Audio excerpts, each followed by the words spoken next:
인사하시겠습니다. 잘 오셨습니다. 한 번 더 인사하시겠습니다. 하나님의 귀한 축복을 받아 누리시기 바랍니다. 이 시간 2부 예배 참여한 모든 여러분들에게 하나님의 귀한 은혜와 축복이 임하시기를 주의 이름으로 축원을 드립니다. 독일 작가 안톤 슈나크라는 사람은 우리를 슬프게 하는 것들이라는 산문을 통해서 우리 사람이 살아가면서 여러 가지 상황으로 인해서 슬픔을 경험한다라고 말하고 있습니다. 오늘 우리가 읽은 본문에도 보면 그렇게 슬퍼하는, 슬픔에 빠진 사람들, 슬픔을 가지고 살아갈 수밖에 없는 사람들의 이야기를 우리에게 이야기해 주고 있습니다. 그들은 그발 강가에서 슬픔을 느끼고 또 그 누구로부터 위로를 받지 못함을 우리는 알 수 있습니다. 이들은 아주 낯선 곳으로 포로 신사로 끌려왔고 또 이들은 어떻게 살아갈지를 모르는 암담함 속에 살아가게 되어집니다. 그리고 유프라테스 강의 지류인 그발 강가라는 곳에서 이들은 정착하고 그곳에 슬픔의 노래를 부르고 있음을 우리에게 이야기해 주고 있습니다. 이들의 모습을 단적으로 보여주는 단어는 그발 강가라는 단어와 사로잡힌 자 중에 있을 때라는 단어입니다. 그들이 사로잡힌 자 중, 사로잡혀와서 살아가는 사람들이란 뜻이 담겨져 있습니다. 이스라엘, 유다라는 아주 작은 나라가 강대국 바벨론과 전쟁을 통해서 그들은 패하게 되고 그 당시 왕이었던 여호야긴이라는 왕과 에스겔을 포함한 젊은이들이 포로로 끌려올 수밖에 없었습니다. 그리고 그들이 거주한 땅이 그발 강가라는 곳이었습니다. 조국 이스라엘로부터 수만리 떨어진 곳이고 더 이상 돌아갈 수 없을 것 같은 사실을 그들은 잘 알았기에 그들은 그곳이 슬픔의 강가일 수밖에 없었습니다. 이들에게 더 큰 슬픔을 안겨준 것은 수많은 사람들이 있었지만 하나님이 자신들을 버렸다라는 생각에 자괴감에 빠져 있을 수밖에 없었습니다. 아직 나라는 망하지는 않았지만 패함으로 인해서 그 결과로 자신들이 하나님부터 버림을 받고 이 낯선 곳, 황량하고 척박한 이곳에 끌려오게 되었다라고 그들은 스스로 생각하게 되었습니다. 그렇기 때문에 그들은 이제 더 이상 고향도 없고 미래가 없는 그런 사람들로 살아가게 되어집니다. 바로 그러한 순간에 하나님께서는 에스겔에게 임하시고 그를 부르시는 장면을 우리에게 소개해 주고 있습니다. 아마 에스겔도 그들 중에 그 무리 중에 하나였을 것입니다. 더 이상 우리에게는 꿈이 없다. 더 이상 나에게는 미래가 없다. 하나님 우리를 버리셨다라는 자괴감에 빠지고 절망에 빠진 채 살아간 수많은 젊은이들 중에 하나였지 않았을까 그런 생각을 가져봅니다. 바로 그 순간에 더 이상 미래가 없다고 생각되어지는 그 순간에 하나님께서 그에게 임하시고 그에게 비전을 주시고 꿈을 주시고 새로운 인생을 살아갈 수 있는 능력을, 그것을 우리는 희망이라고 말하는데 작은 희망 하나를 바라볼 수 있게 하신다라는 것을 우리에게 보여주고 있습니다. 사랑하는 성도 여러분, 우린 지금 모두가 기뻐할 수 있는 상황이 아니라는 사실을 잘 알고 있습니다. 떠난 자도 남아있는 자도 기뻐할 수가 없고 미래가 전혀 보이지 않는, 비전이 전혀 보이지 않는 암담함 속에 우리가 살아가고 있는 것은 아닐까. 그래서 마지못해 어쩔 수 없이 살아가고 있는 것은 아닐까, 그런 생각을 가져봅니다. 어찌 보면 이것은 우리 삶 속에서, 우리 긴 여정의 삶 속에서 작은 슬픔을 가져다주는 그런 슬픔의 자리이고 그발 강가와 같은 절망에 빠진 자리가 아닐까, 그런 생각을 갖게 되어집니다. 그러나 우리 삶이 아무리 암담하다 할지라도 주님께서 우리에게 새로운 부르심을 갖게 한다면, 우리를 희망을 바라보게 하신다면 우리는 얼마든지 다시 일어설 수 있고 하나님의 거룩한 백성으로 일어설 수 있음을 오늘 우리에게 이야기해 주고 있습니다. 저는 이 말씀을 통해서, 오늘 선포되어지고 주어진 이 말씀을 통해서 하나님의 거룩한 사람들로 일어설 수 있기를 주의 이름으로 축원을 드립니다. 그렇다면 우리는 언제 그발 강가라는 슬픔과 절망의 자리에서 희망 하나를 바라볼 수 있을까요? 첫째로 말씀이 임할 때입니다. 한번 따라해 보시겠습니다. 말씀이 임할 때 우리는 희망을 바라볼 수 있습니다. 따라 하셔야 되는데, 자, 다시 한번 하겠습니다. 말씀이 임할 때 우리는 희망을 바라볼 수 있습니다. 그래요. 말씀이 우리 가운데 임하면 우리 희망을 바라볼 수 있습니다. 1장 1절 말씀 우리 한번 같이 읽어보겠습니다. 1장 1절입니다. 자, 시작. 30째 해 넷째 달 초닷새 내가 그발 강가 사로잡힌 자 중에 있을 때 하늘이 열리며 하나님의 모습이 내게 보이니. 하나님께서 나에게 말씀하시기 위해서 우리 가운데 오시고 하늘이 열리고 하나님의 모습을 보이시더라 라고 이야기해 주고 있습니다. 아마 이들은 정말 전혀 보이지 않는 칠흑 같은 영적인 어둠 속에 놓여져 있고 우리가 어떻게 살아야 될지 암담한, 대화도 통하지 않고 말도 통하지 않는 그런 암담한 참담한 그런 상황 속에 있을 때 하나님께서는 그들에게 말씀하시기 위해서 하늘을 문을 여시고 그들에게 임하시는, 그들에게 다가오시는 우리 주님의 모습을 보여주고 있습니다. 에스겔이 부름을 받는 장면을 통해서 그가 가장 힘들어하고 가장 절망스럽고 슬픔에 빠져 있을 때 하나님께서는 하늘의 문을 여시고 그에게 그의 모습을 보여주시는 장면을 우리에게 이야기해 주고 있습니다. 시편 137편은 그 당시 이스라엘 사람들, 포로로 끌려온 이 사람들이 얼마만큼 슬픔을 가지고 있었는지 우리에게 보여주는 장면입니다. 시편 137편 1절에서 3절에 보면 이렇게 기록하고 있습니다. 우리가 바벨론의 여러 강변 거기에 앉아서 시온을 기억하며 울었도다. 그 중에 버드나무에 우리가 우리의 수금을 걸었나니 이는 우리를 사로잡은 자가 거기서 우리에게 노래를 청하며 우리를 황폐하게 한 자가 기쁨을 청하고 자기들을 위하여 시온의 노래 중 하나를 노래하라 하매로다. 그들은 그 발강가에 앉아서 수금을 버드나무에 걸고 울었다라고 말하고 있습니다. 그리고 이 사람들을 끌고 온 사람들, 이 사람들을 사로잡아 온 사람들, 이 사람들을 황폐하게 만들었던 그 원흉, 그 원수들이 이 사람들에게 이야기합니다. 하나님을 위해서 했던 그 노래를 이제 우리 앞에서 한번 해보라 라고 이야기해 주고 있는 것입니다. 포로 신세로 끌려온 이 사람들은 그 발강가는 슬픔의 장소였고 굴욕과 고통의 장소였습니다. 더 이상 하나님을 위해서 노래할 수 없는, 노래가 멈춘 장소이고 더 이상 기도할 수 없는 기도가 멈춘 상태가 바로 이 아픔의 장소라고 우리에게 이야기해 주고 있습니다.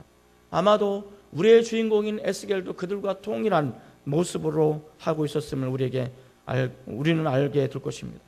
그러나 정말 중요한 것은 하나님께서 그러한 그들에게 말씀하시기 위해서 하늘을 여시고 그들에게 내려오셔서 말씀하고 있다는 것입니다. 1장 3절 말씀을 우리 한번 같이 읽어보겠습니다. 1장 3절입니다. 자, 시작. 갈대아 땅 그발 강가에서 여호와의 말씀이 부시의 아들 제사장 나 에스겔에게 특별히 임하고 여호와의 권능이 내 위에 임하니라. 여호와의 말씀이 나 에스겔에게 특별히 임했다. 나에게 하나님의 말씀이 특별히 임했다라고 말하고 있습니다. 하늘의 문이 열려지고 우리를 찾아오시는 그 주님이 우리에게 말씀하실 때 우리는 희망을 바라볼 수 있음을 이야기해 주고 있습니다. 하나님께서는 말씀하시기 위해서 하늘의 문을 여십니다. 그리고 하나님께서는 우리에게 말씀하시기 위해서 우리의 심령의 문을 여십니다. 그리고 하늘의 문을 여시고 우리의 심령의 문을 여시고 우리 가운데 임재하셔서 우리 가운데 말씀하신다면 우리는 얼마든지 다시 일어설 수 있고 우리는 얼마든지 희망을 노래할 수 있음을 이야기해 주고 있습니다. 오늘 우리에게 이렇게 하나님의 말씀이 할 줄 믿습니다. 하늘을 여시고 은혜를 피같이 우리 가운데 내리게 하시는, 우리에게 다가오셔서 말씀하시는 하나님의 말씀을 들을 때 우리는 다시 한번 일어설 수 있고 우리는 이 슬픔의 자리에서 일어설 수 없다라고 말하는 그 자리에서 우리는 하나님의 이름으로, 예수의 이름으로 일어설 것을 믿습니다. 우리가 잘 아는 가스펠송 중에 하나는 이런 가스펠송이 있습니다. 우리 함께 기도해 주 앞에 나와 무릎 꿇고 긍휼 베푸시는 주, 하늘을 향해 두 손 들고 하늘 문이 열리고 은혜의 빗줄기 이 땅에 가득 내리도록 마침내 주 오셔서 의의 빗줄기 우리 위에 부으시도록 우리 함께 기도해 무릎을 꿇고 긍휼을 베푸시는 그 주님을 향해 두 팔 벌려 기도할 때 하늘 문을 여시고 은혜의 빗줄기 하나님의 말씀을 우리 가운데 부어주실 때, 우리 가운데 임하게 되어질 때 우리는 도무지 일어날 수 없을 것 같은, 우리 인생이 끝장났다라고 말할 수밖에 없는 그 상황 속에 우리는 새로운 길을 발견하고 우리는 희망을 발견하고 하나님의 얼굴을 바라볼 거라 이야기해 주고 있습니다. 오늘 이 예배 시간에 저와 여러분들이 예배를 들고 고개를 들고 우리 주님을 바라보시길 바랍니다. 하늘의 문을 여시고 우리 가운데 임재하시고 우리가 말씀하기를 원하시는 그 주님께서 저와 여러분에게 이 말씀을 통해서, 이 메시지를 통해서 내가 너에게 말하기를 원한다라는 주님의 음성을 들었으면 좋겠습니다. 그래서 우리가 두 팔 벌려 무릎을 꿇고 하나님 향해서 기도하기 시작할 때, 하늘의 문이 열려질 때 어떤 일들이 일어날까 우린 기대하며 하나님 앞에 나와서 기도했으면 좋겠습니다. 우리가 두 팔 벌려 하나님 향해서 기도하게 되어질 때 하늘의 문이 열려질 것을 믿습니다. 하늘의 문이 열려지면 우리를 힘들게 했던 그 고통의 문이 닫혀질 것이고, 절망의 문이 닫혀질 것이고, 우리에게 아픔을 가졌던 그 아픔의 문이 닫혀질 것을 우리는 믿습니다. 대신에 보이지 않았던 희망의 문이 열려질 것이고, 축복의 문이 열려질 것이고, 은혜 충만한 역사의 문이 열려질 거라 믿습니다. 우리가 모여서 함께 기도하고 하나님 향해서 두 팔 벌려 기도하는 그 순간 하늘의 문이 열려져서 우리 하나님의 말씀 우리 가운데 임하여서 그 말씀을 부여잡고 불같이 일어날 수 있는 사람, 희망을 바라보면서 이 절망의 자리에서 예수의 이름으로 일어날 수 있는 그 거룩한 주의 백성들이 저와 여러분의 되시기를 주의 이름으로 간절히 축원을 드립니다. 우리가 언제 그 발 강가라는 이 슬픔과 절망의 자리에서 희망 하나를 바라볼 수 있을까요? 둘째로 권능이 임할 때입니다. 한번 따라해 보시겠습니다. 권능이 임할 때. 우리 옆에 사람 한번 축복해 주시기 바랍니다. 당신에게 하나님의 말씀이 임하고 권능이 임하기 원합니다.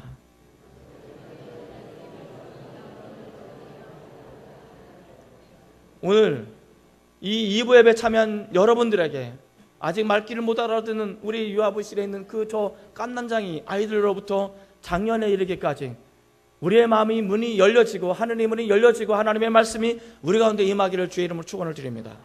아울러 이 말씀 가운데 함께 임하시는 주의 영이 우리 가운데 임하기를 원하고 하나님의 권능이 우리 가운데 임하기를 주님의 이름으로 축원을 드립니다.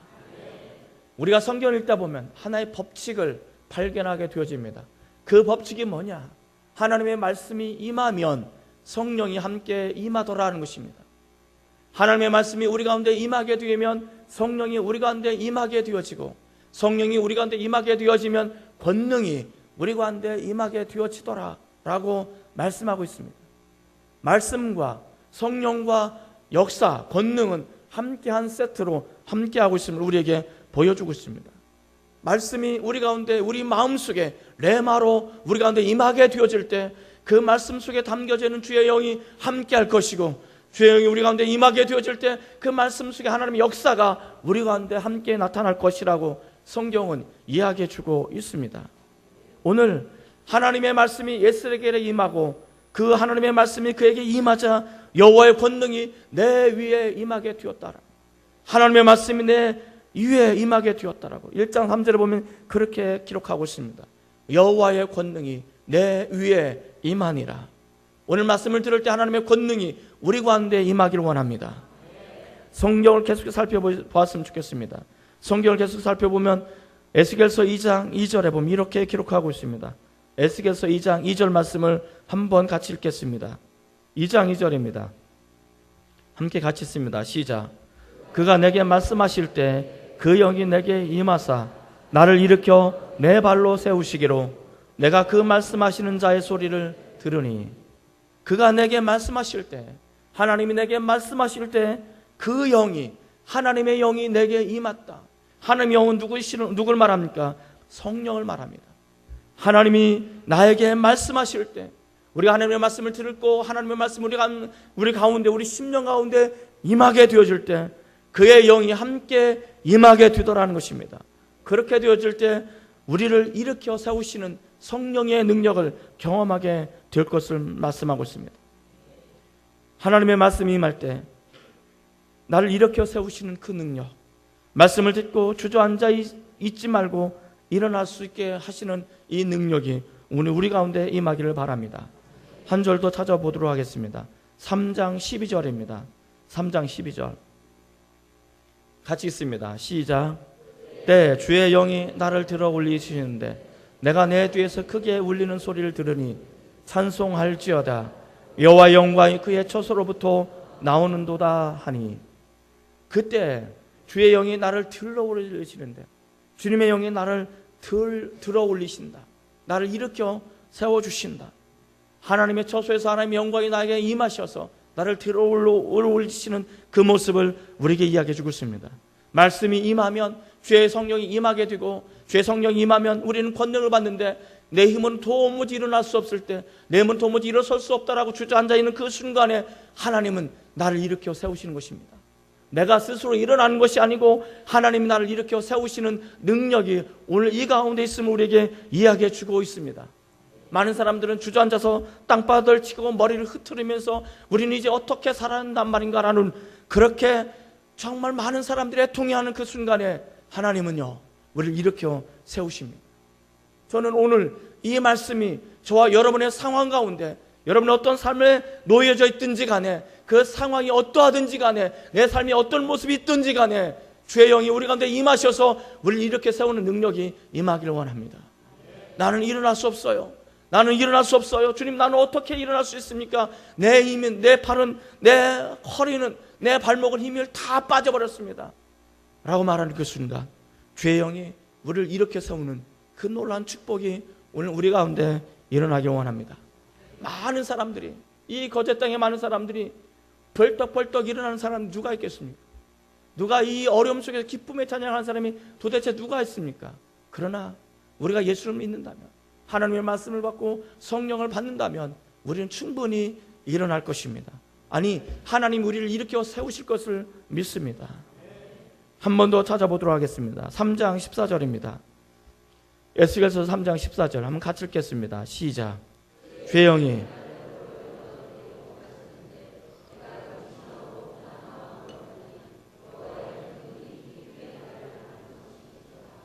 에스겔이 주저앉아 있을 때, 슬픔의 강가에 주저앉아 있을 때 하나님의 말씀이 임하고 성령이 임할 때 그를 일으켜 세웁니다.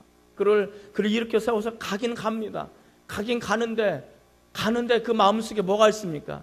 근심이 있어요. 분노가 있어요. 내가 이제 어떻게 살아야 한단 말인가? 우리는 이 땅에서, 이 버려진 땅에서, 쓸모없는 땅에서 우리는 어떻게 산단 말인가? 우리는 어떻게 살아야 한단 말인가라는 그 근심이 그 안에 가득 찼다라고 이야기해 주고 있습니다. 아울러 자신들을 이렇게 만들었던 사람들을 향한 분노가 있습니다. 바벨론을 향한 분노가 있습니다. 하나님 앞에 돌이키지 않고 우상을 숭배하다가 결국 망하는 길을 걸어갈 수밖에 없는 자신의 조국에 대한 배신감과 조국에 대한 분노가 이 안에 있습니다. 아울러 하나님에 대한 분노도 아마 이 안에 담겨져 있을 것입니다. 하나님이 어찌하여 나를 이렇게 버리셨는지, 어찌 나를 이렇게 돌보지 않은지, 그 분노가 그 안에 아마 있을 것입니다.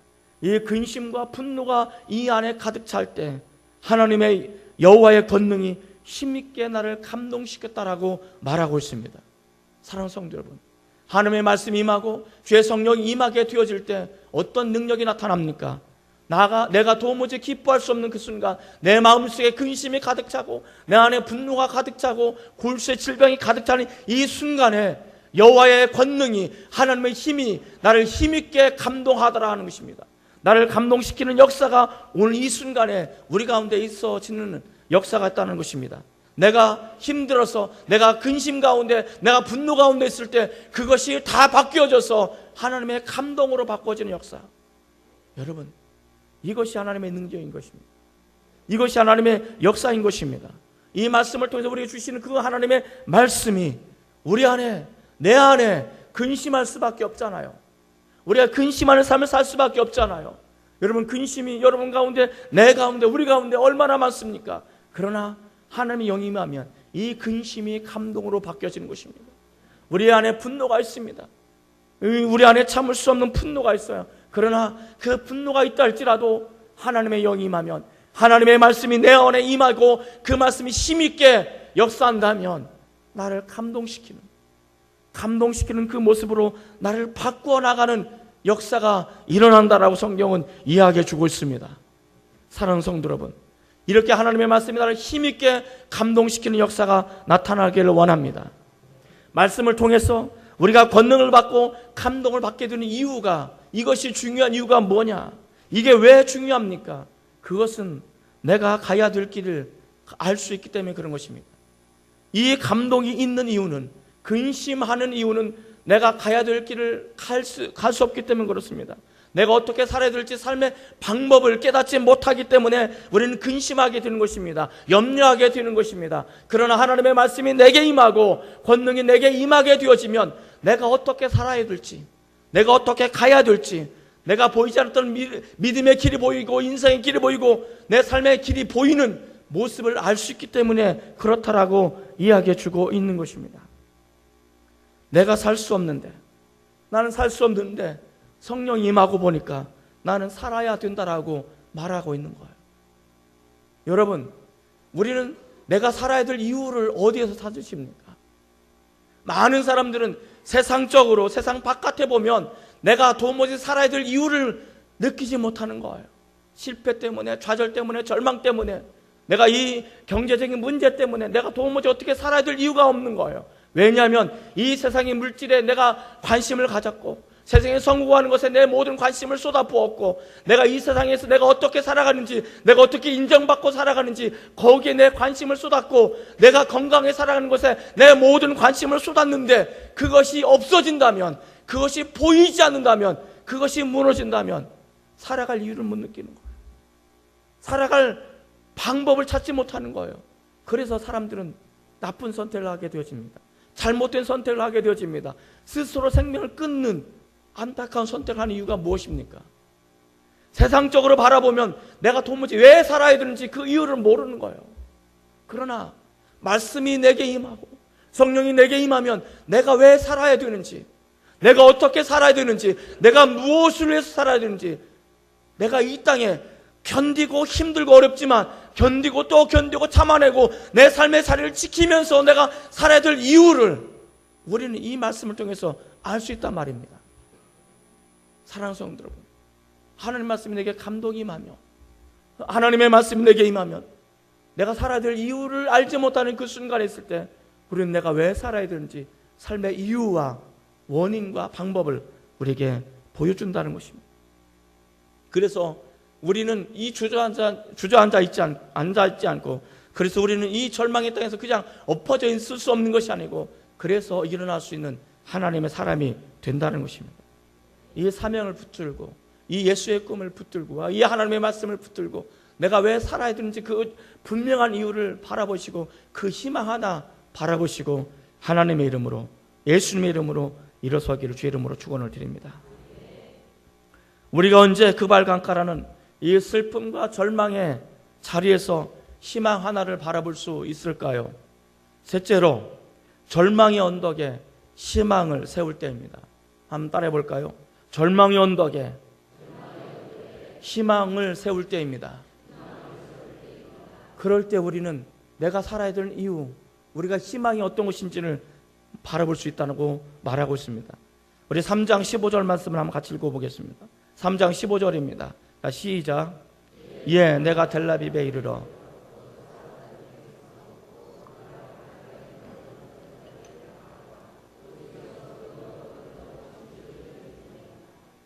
이 델라빕이라는 곳은 그발강가를 말합니다. 그리고 거기에는 많은 사람들이 거주한 그 땅을 말합니다. 그런데 이 예수님이 그곳에 나가자 그 중에 두려워 떨며 7일을 보냈다라고 말합니다. 왜 두려워 떨며 7일을 보냈습니까? 그곳은 절망의 땅이고 또 그것은 아무런 희망이 보이지 않기 때문에 그렇습니다. 희망이 남아있지 않기 때문에 그렇습니다. 그런데 오늘 우리에게 중요한 단어를 하나 보여주고 있습니다. 거기 한번 밑줄을 그어보시기 바랍니다. 델라빕이라는 단어입니다. 델라빕.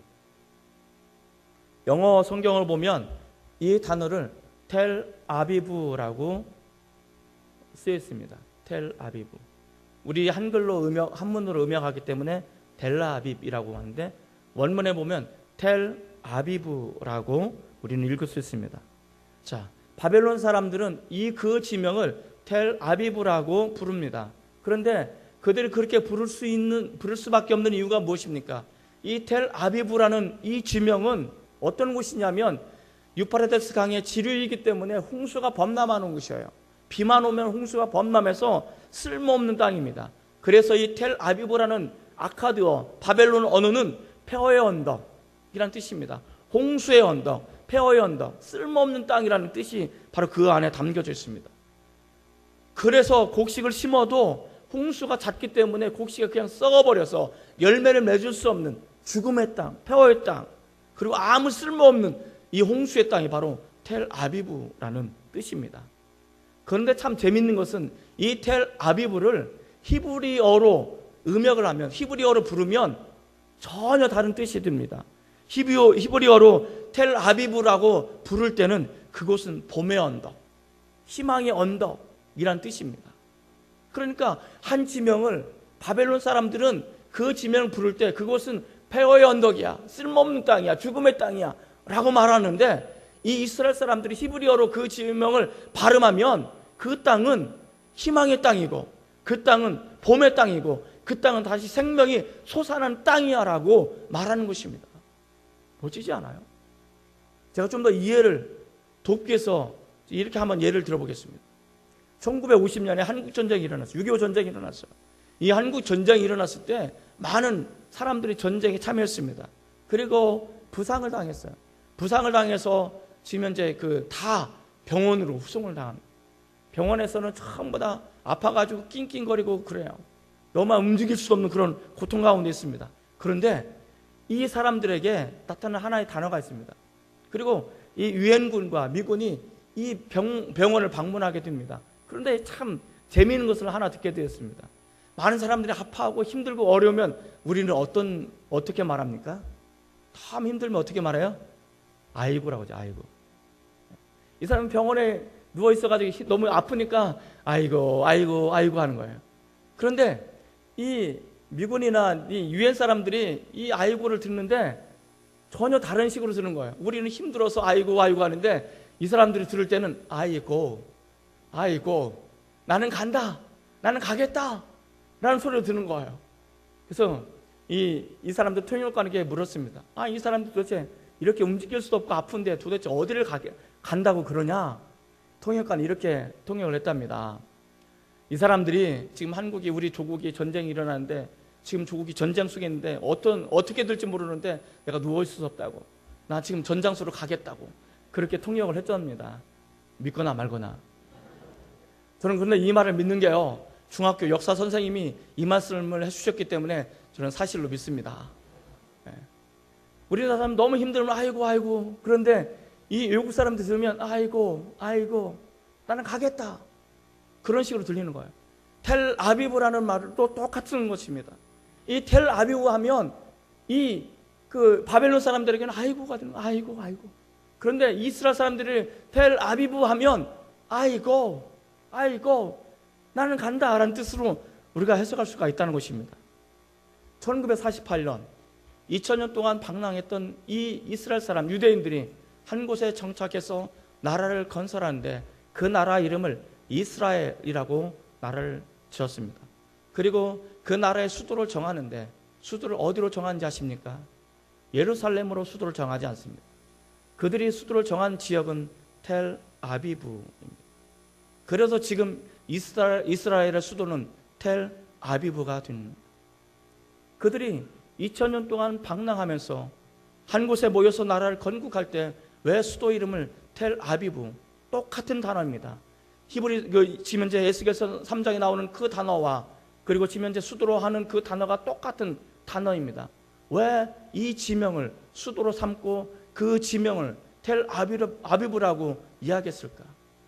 그들은 지금까지 실패와 지금까지 그들은 죽음의 땅으로 살아왔을지 모르지만 이제는 이곳이 우리에게 희망의 언덕이고 이제 이곳은 우리에게 새로운 생명이 움트는 곳이고 이곳이 우리는 새로운 하나님의 비전을 간직하는 나라가 될 거라고 이야기하는 곳이 바로 그곳입니다.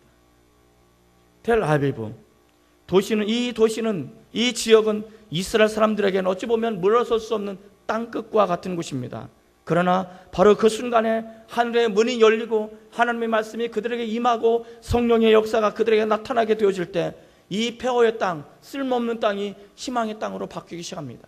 이 죽음의 땅이 새로운 생명을 움트는 그런 땅으로 바뀌고 있음을 우리에게 보여주고 있더라는 것입니다.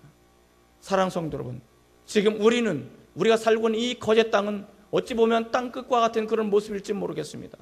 우리가 살고 있는 지금 현재 불고 있는 이 엄청난 시련의 바람, 이 암울하고 우물한 이 바람, 그리고 많은 사람들에게 실망과 좌절을 안겨다 주는 이 바람 속에 우리는 이 땅 이곳에 하나님의 말씀을 듣고 성령이 우리 가운데 임한다면 이 땅은 죽음의 땅이 아니고 이 땅은 실패와 실망의 땅이 아니고 새로운 하나님의 땅, 하나님의 거룩한 땅, 희망의 땅이 될 줄 믿습니다.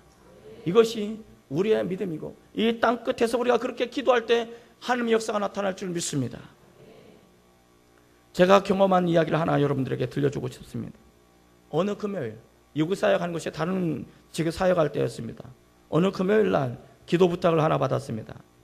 친척 중에 급성 백혈병에 걸려서 죽어가고 있는 그런 친척을 위해서 기도해달라는 부탁이었습니다. 그래서 우리는 금요일 날 이 일을 위해서 기도하기 시작했습니다. 심야 때도 이를 위해서 기도하기 시작했습니다. 저는 의학 용어를 잘 모르지만 수치가 6천이 되어야 되는데 이 수치가 20으로 다운되어지는, 그래서 당장 골수 이식을 하지 않으면 20일 안에 죽음에 이를 수밖에 없는 아주 급박한 상황 속에 놓여져 있던 것입니다. 그렇게 기도하는 중에 수요일이 지날 때 수요일에 전화를 받게 되었습니다. 기적이 일어날 것 같다고. 그리고 그 다음날 목요일 날 전화를 다시 한번 했습니다. 기적이 일어났다고. 지금 물이 퇴원한다고. 이제 이 수치가 정상으로 돌아와서 아무리 검사를 해도 완벽하게 고침을 받는 장면으로 퇴원을 하게 되었다라고 이야기가 되었습니다. 그리고 의사들은 하는 말이 자기가 한평생 의사를 했지만 이런 기적을 한 번도 경험해 본 적이 없다라는 그 이야기를 들었다는 것입니다.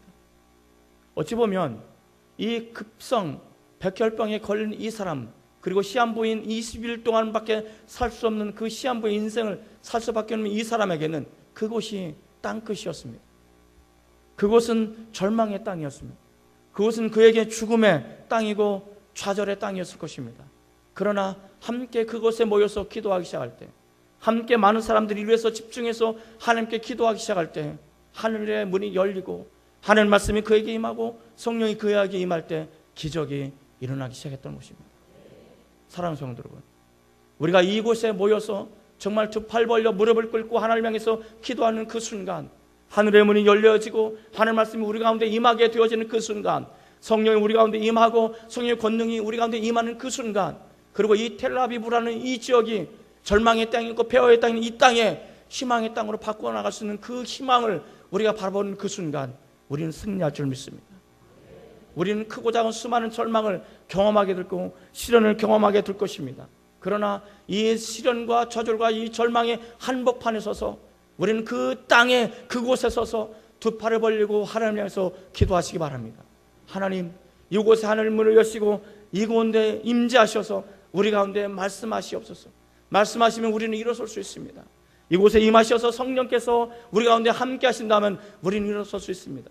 이곳이 비록 죽음의 땅이고 좌절의 땅이고 시련의 땅이지만 이곳이 하나님의 거룩한 땅으로 바뀌어질 줄 믿습니다. 그런 축복과 역사와 은혜가 우리 가운데 임하게 하여 주옵소서. 그렇게 되기를 주의 이름으로 축원을 드립니다. 기도하시겠습니다. 이 시간 우리 한번 다 같이 말씀